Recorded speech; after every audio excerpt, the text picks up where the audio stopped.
Viewers, welcome back to my YouTube channel. हाजिर हूँ एक नई और ज़बरदस्त वीडियो के साथ। चले टाइम है कि अब गैर बढ़ते हैं अपनी वीडियो की तरफ।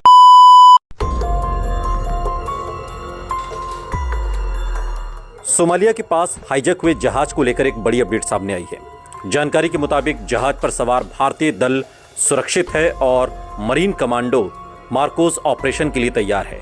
एमवी लीला नॉरफॉक नाम के इस जहाज के हाईजैक होने की जानकारी गुरुवार शाम को मिली थी। सोमालिया के तट के पास अगवा किए गए इस जहाज पर लाइबेरिया का झंडा लगा है। भारतीय नौसेना के विमान जहाज पर लगातार नजर बनाए हुए हैं। भारतीय नौसेना के मरीन कमांडोज के हाईजैकर्स को मार गिराया है।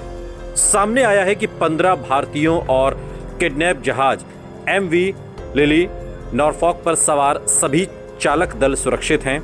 भारतीय नौसेना के समुद्री कमांडो जहाज के अन्य हिस्सों को भी क्लियर कर रहे हैं। सैन्य अधिकारियों ने जानकारी दी है कि भारतीय नौसेना प्रमुख एडमिरल आर हरि कुमार ने अरब सागर में सक्रिय भारतीय युद्धपोतों को समुद्री लुटेरों के खिलाफ सख्त से सख्त कार्रवाई करने के निर्देश दिए हैं। क्षेत्र में व्यापारिक जहाजों पर हमलों को रोकने के लिए भारतीय नौसेना के 4 युद्धपोत अरब सागर में तैनात किए गए हैं। खबर के मुताबिक मरीन कमांडो मार्कोस ऑपरेशन के लिए पहुंचे थे। सैन्य अधिकारियों ने इंडिया टुडे से जो बातचीत में जानकारी दी है उसके मुताबिक भारतीय नौसेना का युद्धपोत आईएनएस चेन्नई सोमालिया तट के पास अवरुद्ध जहाज एमवी लीला नॉरफॉक के पास पहुंच गया है। भारतीय युद्धपोत ने अपना हेलीकॉप्टर उतार दिया है और समुद्री लुटेरों को लूटे गए जहाज को छोड़ने की चेतावनी जारी कर दी है। जहाज पर सवार भारतीय दल सुरक्षित हैं और मरीन कमांडो मार्कोस ऑपरेशन के लिए तैयार। आपको बता दें कि सोमालिया के पास एक जहाज को हाईजैक किया गया जिसमें 15 भारतीय क्रू मेंबर सवार हैं। एमवी लीला नॉरफॉक नाम के इस जहाज को सोमालिया की समुद्री सीमा के पास हाईजैक किया गया है। हाईजैकिंग की जानकारी मिलने के बाद भारतीय नौसेना एक्टिव हो गई। नौसेना ने अपना एक युद्धपोत आईएनएस चेन्नई किडनैप किए गए जहाज की तरफ रवाना कर दिया है। नौसेना का कहना है कि हम किसी भी स्थिति से निपटने के लिए तैयार हैं। भारतीय नौसेना के अधिकारियों के मुताबिक किडनैप किए गए जहाज एमवी लीला नॉरफॉक के किडनैप होने के बारे में गुरुवार शाम को जानकारी मिली थी।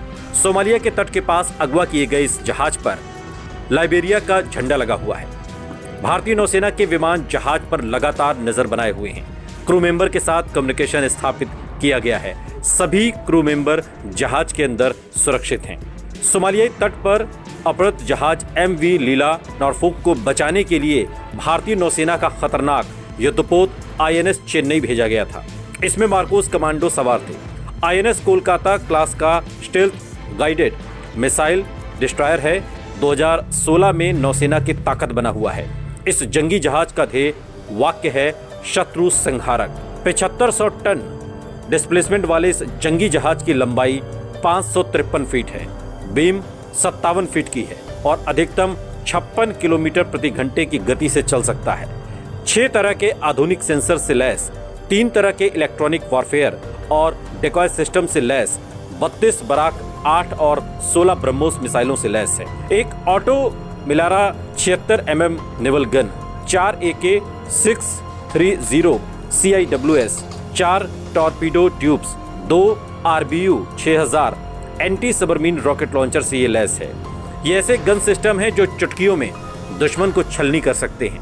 इनकी मारक क्षमता के आगे कोई भी हथियार कमजोर पड़ सकता है। इस पर 2 सी किंग या ध्रुव हेलीकॉप्टर तैनात हो सकते हैं। ये फोर्स 1987 में बनाई गई थी। इन्हें दुनिया के सभी आधुनिक हथियार चलाने की ट्रेनिंग दी जाती है। इनके पास बेहतरीन स्नाइपर्स होते हैं जो दूर से ही दुश्मन के माथे के बीचों बीच गोली मार देते हैं। ये कई तरह के असॉल्ट राइफल्स चलाने में माहिर होते हैं। इन्हें मगरमच्छ और दाढ़ी वाली फौज भी कहा जाता है। मार्कोस कमांडो ने देश में कई बड़े मिशन किए हैं, जैसे operation cactus, operation leech, operation Pawan, Kargil युद्ध, operation black tornado, operation cyclone. Kashmir में लगातार आतंकरोधी मिशन में तैनात हैं। इनकी ट्रेनिंग के लिए उन्हीं जवानों को चुना जाता है जो अपनी शुरुआती 20 साल की उम्र में होते हैं।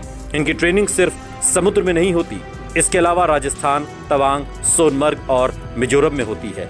अलग अलग जगहों पर अलग अलग तरह की ट्रेनिंग कराई जाती है। इन्हें हर तरह के माहौल में छिपना आता है, ये दिखते ही नहीं। जो जवान मार्कोस बनना चाहता है, पहले उसे 3 दिन की फिजिकल और एप्टीट्यूड टेस्ट देना होता है। 80% जवान तो यहीं से बाहर निकल जाते हैं। इसके बाद शुरू होता है नरक का हफ्ता, जिसमें भयानक और खतरनाक ट्रेनिंग होती है। शुरुआत में कई दिनों तक जवानों को